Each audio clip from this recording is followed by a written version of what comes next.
नमस्कार दोस्तों, श्वेता ब्लॉग में आप सभी का स्वागत है। तो आज के इस वीडियो में शेयर करेंगे गंगा दशहरा कब पड़ रहा है और गंगा दशहरा पे हमें क्या क्या कार्य करने चाहिए।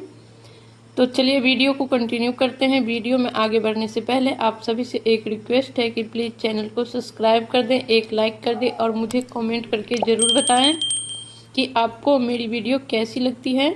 तो चलिए वीडियो को कंटिन्यू करते हैं। गंगा दशहरा इस बार जो पड़ रहा है वो 5 जून को पड़ रहा है। दिन है गुरुवार।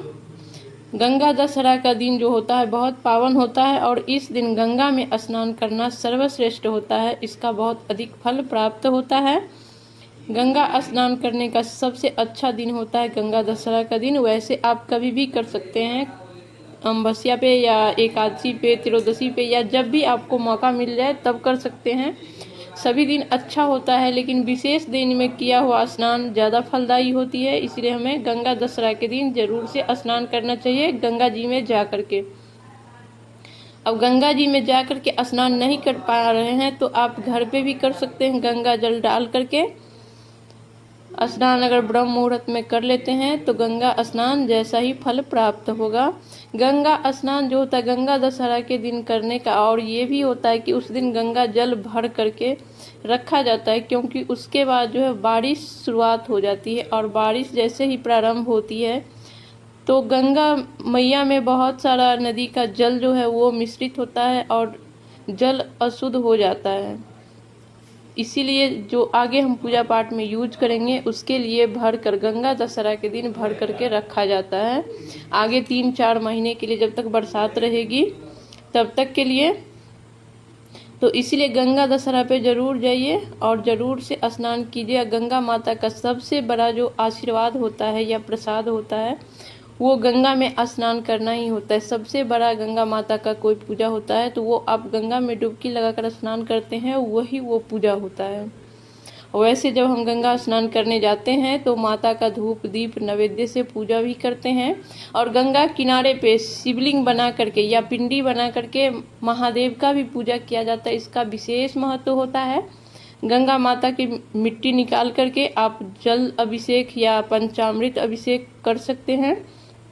धूप दीप नैवेद्य से महादेव का पूजा कर सकते हैं। महादेव के जटा से ही गंगा माँ निकली हैं, तो इसीलिए गंगा किनारे महादेव का भी पूजा होता है।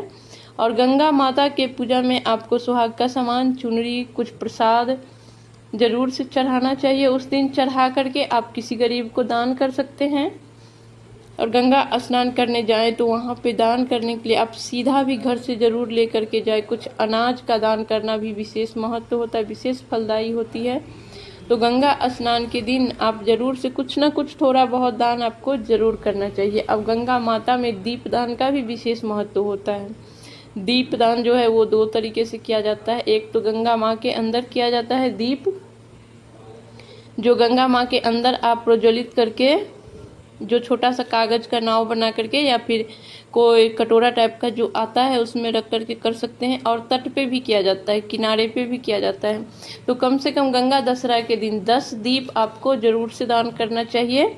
या फिर आप घर में भी कर सकते हैं, किसी पात्र में गंगा जल डाल करके उसमें आप दीपदान घर में भी कर सकते हैं। लेकिन जो गंगा किनारे कीजिएगा उसका विशेष महत्व होता है, तो कोशिश कीजिए कि गंगा किनारे ही करें तो ज़्यादा अच्छा होता है।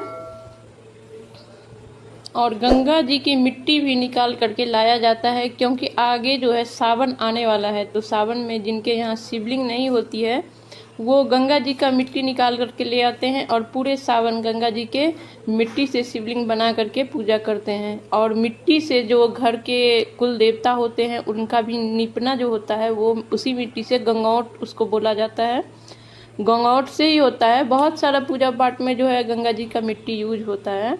तो अगर गंगा में स्नान करने जा रहे हैं गंगा धाम तो आपको मिट्टी भी आप ज़रूर वहाँ से थोड़ा सा निकाल करके लेके आना चाहिए। गंगा माँ को कच्चा दूध, गाय का दूध का धार जरूर से चढ़ाना चाहिए। इससे गंगा माँ बहुत प्रसन्न होती है। और थोड़ा सा जो अनाज है वो आपको मछली वगैरह के लिए भी गंगा जी में डालना चाहिए, क्योंकि वो खा करके जब तृप्त होती है तो वो बहुत खुश होकर प्रसन्न होकर आपको आशीर्वाद देती है।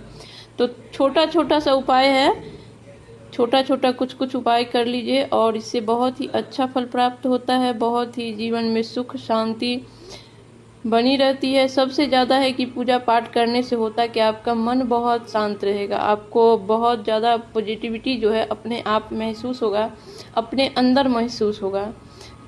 तो हमें पूजा पाठ थोड़ा सा धार्मिक कार्य जरूर से करना चाहिए। जितना भी मौका लगे, जितना आप कर सकते हैं, जितना आप सक्षम हैं, उतना हमें ज़रूर करना चाहिए। तो कोशिश कीजिए कि गंगा जी में जाकर स्नान करें। अगर ऐसा नहीं कर सकते हैं तो घर पे करें, लेकिन स्नान जरूर करें ब्रह्म मुहूर्त में गंगा जल डाल के। तो आज का वीडियो जो है यहीं पे समाप्त करते हैं। फिर मिलेंगे किसी नए वीडियो के साथ। तब तक के लिए नमस्कार और वीडियो देखने के लिए बहुत बहुत धन्यवाद।